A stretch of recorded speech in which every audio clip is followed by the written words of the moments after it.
सुबह का वक्त। आहिर का रूम आहिर बेड से नीचे फर्श पे गिरा हुआ था और उसकी आंखें गुस्से से लाल हो गई थी, जैसे लग रहा था वो अभी किसी की जान ले लेगा। वो गुस्से में उठता है और आशु को बहुत बुरी तरह घूरने लगता है। आशु अभी भी बेखबर सोई हुई थी। आहिर गुस्से से उठता है और आशु को घूरते हुए बोलता है, हे लड़की उठो, लेकिन आशु अभी भी नहीं उठती है। तो ये देखकर अब आहिर गुस्से में चिल्लाता है, आई सेड गेट अप, और आशु का हाथ पकड़कर उसे घुरने लगता है। अब आशु की आंख खुल जाती है और अपनी आंखें खोलकर देखती है तो उसके सामने आहिर गुस्से में खड़ा था। आशु मुंह बनाते हुए बोलती है, सुबह सुबह उठकर राक्षस जैसे खड़ूस अंकल का चेहरा देख लिया। सुबह सुबह इन्हीं को देखना था, कुछ अच्छा सा देख लेती। वैसे ये मुझे घूर क्यों रहे हैं? अब मैंने क्या कर दिया है? आहिर गुस्से में आशु के पास जाता है और बोलता है, हे लड़की, तुम्हारी हिम्मत कैसे हुई मुझे बैट से धक्का देने की? आशु तो अपनी आंखें फाड़े देख रही थी। आशु बोलती है, क्या मैंने आपको लात मारी अंकल? मुझे नहीं पता था अंकल, वो मैं सपना देख रही थी, बस उसी में हो गया होगा। आहिर गुस्से में बोलता है, अच्छा तुम्हें नहीं पता था, मैं तुम्हें अच्छे से बताता हूँ। आहिर राजवंश को धक्का मारने की क्या सजा होती है और तुम्हें इस चीज की पनिशमेंट मिलकर रहेगी। इतना बोलकर आहिर आशु को अपनी बाहों में उठा लेता है। ये देखकर आशु बोलती है, ये आप क्या कर रहे हैं अंकल? मुझे छोड़िए, आप मुझे कहाँ लेकर जा रहे हो? आहिर आशु को देखकर एक डेविल स्माइल देता है और बोलता है, इतनी भी क्या जल्दी है जानने की लिटिल गर्ल, अभी हम पहुंच जाएंगे तो तुम्हें अच्छे से पता चल जाएगा कि मैं तुम्हें कहाँ लेकर जा रहा हूँ।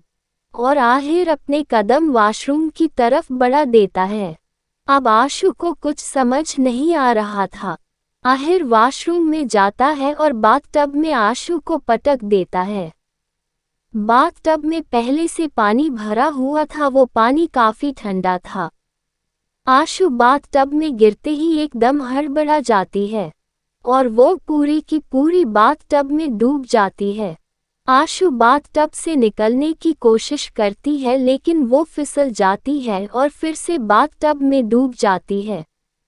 आहिर वहाँ चुपचाप खड़ा हुआ था, अपने दोनों हाथ अपने चेस्ट पे बंधे हुए। अब आशु कांपने लगती है। उसके सारे कपड़े भीग चुके थे और उसकी बॉडी से चिपक चुके थे। आहिर उसे ऐसे देखता है तो वो अपनी नजरें फेर लेता है। 5 मिनट में बाहर आओ, इतना बोलकर आहिर वॉशरूम से निकल जाता है।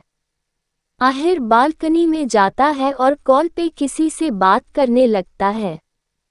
5 मिनट बाद आशु वॉशरूम का दरवाजा खोलकर अपना छोटा सा चेहरा निकलकर इधर उधर देख रही थी।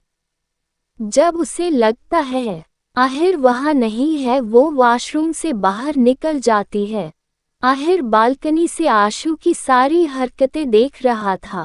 अब वो अपने रूम में आता है तो आशु को देखकर वो देखता रह जाता है। आशु ने आहिर का बड़ा सा बाथरोब पहना हुआ था, इसमें वो बहुत क्यूट लग रही थी। वो आहिर के बड़े से बाथरोब में डूब सी गई थी। आशु जब आहिर को अपने पास देखती है तो वो थोड़ा सा डर जाती है और वहां से जल्दी जल्दी बाहर भागने लगती है। आहिर, हे लड़की, कहाँ जा रही हो? आशु आहिर की आवाज सुनती है तो उसके कदम वहीं रुक जाते हैं। आहिर आशु के एकदम पास जाता है और आशु को देखते हुए बोलता है, अभी तुम्हारी पनिशमेंट खत्म नहीं हुई है। आशु को अब बहुत डर लग रहा था, वो मन ही मन बोलती है, क्या आशु, क्या जरूरत थी खड़ूस अंकल को लात मरने की? अब भुगत, अब पता नहीं कौन सी पनिशमेंट देंगे। भगवान जी मुझे बचा लीजिए इस जल्लाद अंकल से।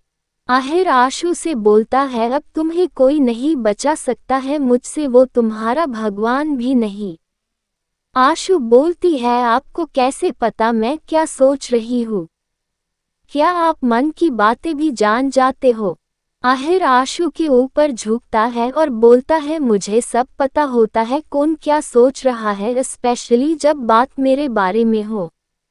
और तुम्हारी पनिशमेंट है, आज तुम मेरा नाश्ता बनाओगी। और आशु से दूर होते हुए बोलता है, बस तुम्हारे पास आधा घंटा है। आशु, लेकिन मुझे खाना बनाना नहीं आता है, मैं कैसे बनाऊंगी अंकल, मैं नहीं बना पाऊंगी। आहिर वॉशरूम की तरफ जाते हुए बोलता है, अगर आता नहीं है तो सीख लो, लेकिन आज का मेरा ब्रेकफास्ट तुम ही बनाओगी और ये तुम्हारी पनिशमेंट है।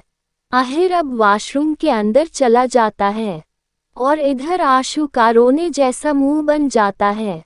अब उसे कुछ समझ में नहीं आ रहा था कि वो अब क्या करे। आशु अपने पैर पटकते हुए यहाँ से जाने लगती है। उसे बहुत गुस्सा आ रहा था।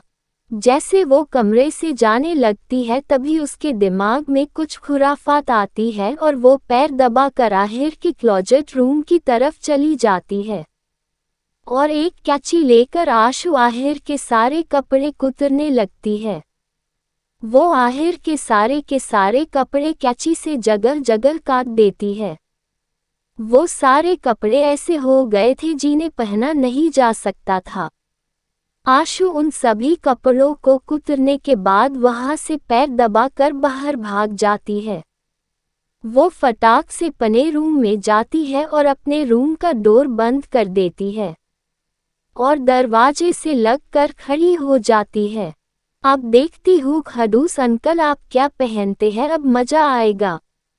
आपने मुझे पनिशमेंट दी, पहले तो आपने मुझे उस ठंडे ठंडे पानी में फेंक दिया, आपको क्या पता मुझे कितनी ठंड लग रही थी, और अब मुझसे खाना बनवा रहे हैं। और आशु मुंह बनाते हुए क्लोजेट रूम में जाती है और रेडी होकर नीचे किचन की तरफ चली जाती है।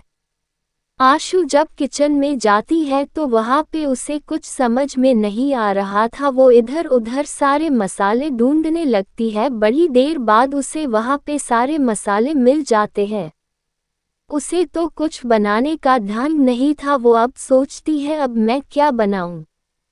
और वहीं पे सारे कुक सर झुकाए हुए पहले से खड़े थे, जैसे लग रहा हो इन सब को पहले से सब कुछ बताया गया हो। आशु बोलती है, एक काम करती हूँ, आलू के पराठे बना लेती हूँ, वो तो मेरे भी फेवरेट है। और एक कुक से सब कुछ पूछती है आलू के पराठे कैसे बनते हैं। सब जानने के बाद आशु आलू के पराठे बनाने की तैयारी करने लगती है। आहिर का कमरा। आहिर वॉशरूम से नहाकर निकलता है। उसकी कमर पर टॉवल लिपटी हुई थी और एक टॉवल से अपने गीले बाल पोंछते हुए आता है और अपने क्लोजेट रूम में चला जाता है। जब आहिर अपने कपड़े निकाल कर पहनने जाता है तब उसकी नज़र उसके कपड़ों पे जाती है। ये देखकर उसे गुस्सा आने लगता है और वो अब दूसरे कपड़े निकाल कर पहनने जाता है तो देखता है वो भी फटे हुए हैं।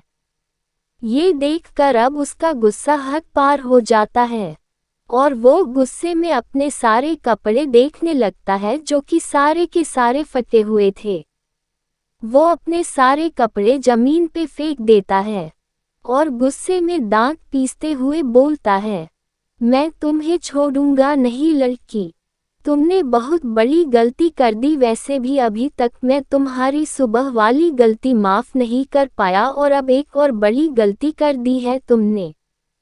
अब आहिर आशु के साथ क्या करेगा, कौन सी उसे सजा देखा और क्या आशु आलू के पराठे बना पाएगी, जानने के लिए पढ़िए क्रूल हार्टेड की स्वीट गर्ल।